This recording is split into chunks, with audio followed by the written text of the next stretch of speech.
We're spending too much to get another cash rate cut. Let's have a look. Hello everyone, Florian here and welcome to another episode of HeiseSays. Grab your hashtag not sponsored cheap coffee and let's talk about this article that's just appeared on news.com.au this morning about household spending boom is going to impact our future cash rate cuts. Now, before we look at that, let's just bring up the RBA cash rate chart here. We can see the target for the RBA at the moment, I'll just double check it, is 3.6%. Now, if you look at that chart, you can see quite clearly the decline of the cash rate target since the GFC. Okay, see from about 2008, well, 2008 it crashed. Then they lifted it up again, and it was just going down, down, down, down, down.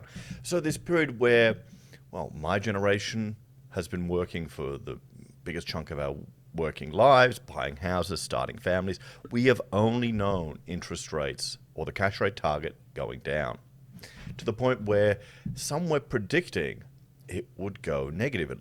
Remember the talk of that in the media? And those of us on this channel, we knew that was not going to happen because we were listening to the words of our Reserve Bank governor talking to the Senate.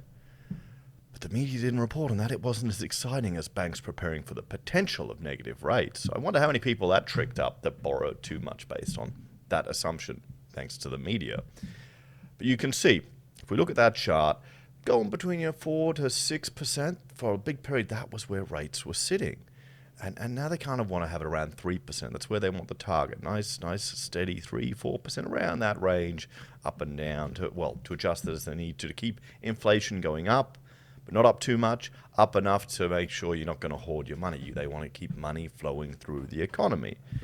The impact that tinkering with this rate actually has on that, it's a challenging situation to model. Remember, the economy is an emergent outcome driven by a whole series of different interactions, and from news articles, people's emotions, people's fears, the cash rate target, what do you think is going to happen in the future? All of these things come into play.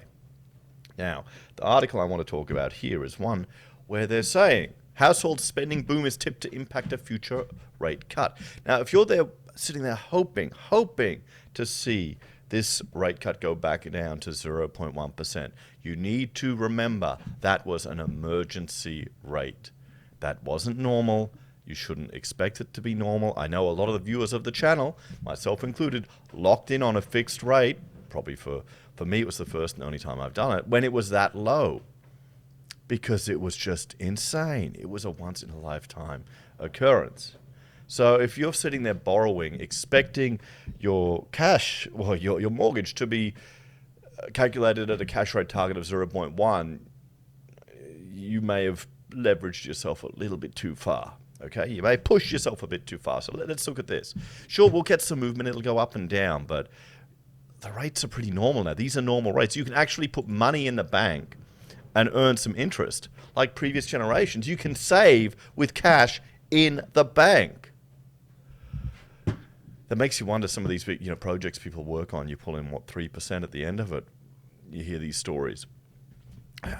Sometimes just put the money in the bank. So household spending boom tipped to impact a future rate cut. So mortgage holders are tipped to get just one more interest rate cut as Australian consumer spending spree continues.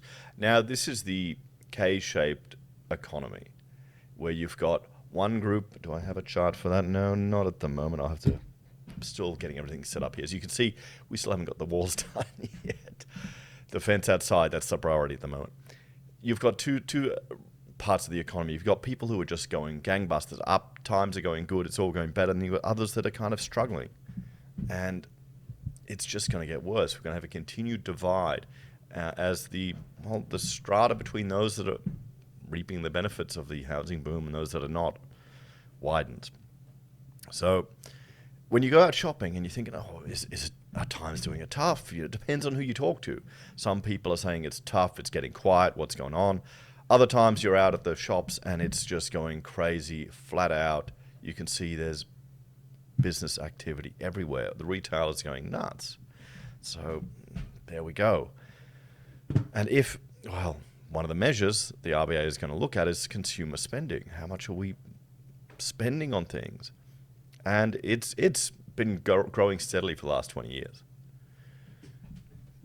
The Commonwealth Bank says Australians have spent more for the last 6 months, with growing incomes, a solid labour market, and lower interest rates, all lifting consumer confidence. So again, this is the psychological aspect, where if you feel more confident, if you think, okay, next year will be okay, this is happening, we might invest a bit more in the business, it's going good, it flows through. It flows through the whole economy.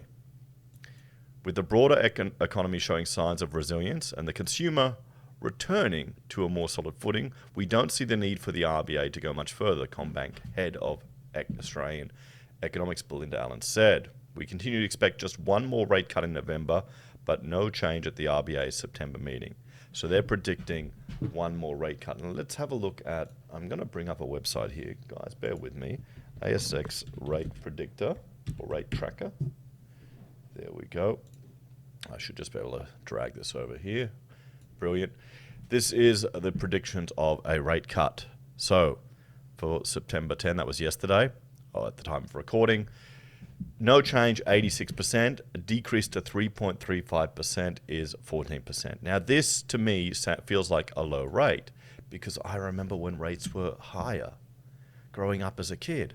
I remember when petrol was 40 cents, showing my age. But you can see here, so the market isn't predicting a rate cut in September. Now, let's have a look. Take the cash rate to 3.35. The near negative $300 billion bank said consumer spending rose 0.3% for the month of August, following 0.7% on July. CommBank's household spending intentions index shows Australians spent more in 9 of the 12 categories, led by utilities. Remember, wasn't power meant to become cheaper? Wasn't Labor promising us cheaper power bills? What happened to that? Maybe people will hopefully learn to not vote for all this bullshit freebie shit they promise us that never's going to happen. Anyway, can you tell? My coffee is $1.50 now. So, August spending increases is propelled by the surging popularity of online services like gaming and streaming, as well as the impact of the weather.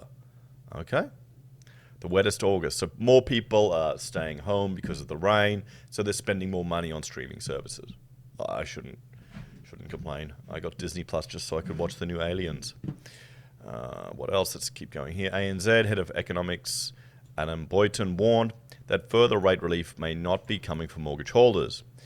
If evidence of consumer spending momentum continues and weakness does not emerge in the CPI of the labour market data, the RBA may assess the cash rate at broadly neutral with no further cuts needed. Now, I'm not, let's have a bit of a chat about this one. I'm not really surprised that we're not seeing another rate cut. I personally wouldn't expect it. What's your opinion there, everyone? The interest rate now is at a normal level. If anything, it could go a little bit higher if the economy gets a bit too hot. What do you think? I'm not surprised.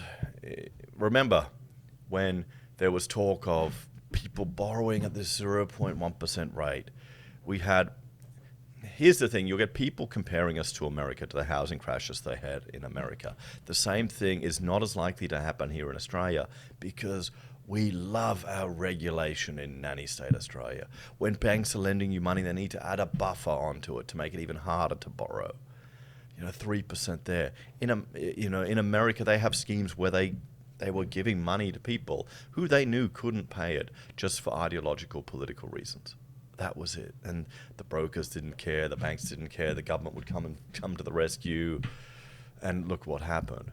Here we're regulated to the point where our schemes to get people who are struggling to get into the market, it's usually the difficulties in getting a deposit, not making the payments. And what do we have? 5% deposits or even 2% deposits, really low for single parents. And I can understand the struggle is to get the deposit.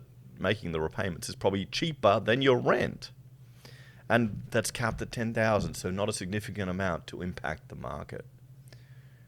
If anything, moving forward, I think here in Queensland, here in Brisbane, it's just going to go get even hotter. Anyway, let me know your thoughts and opinions on this one. Thanks for watching. Like, share, subscribe, and I'll see you all in the next episode of HeiseSays. Bye for now.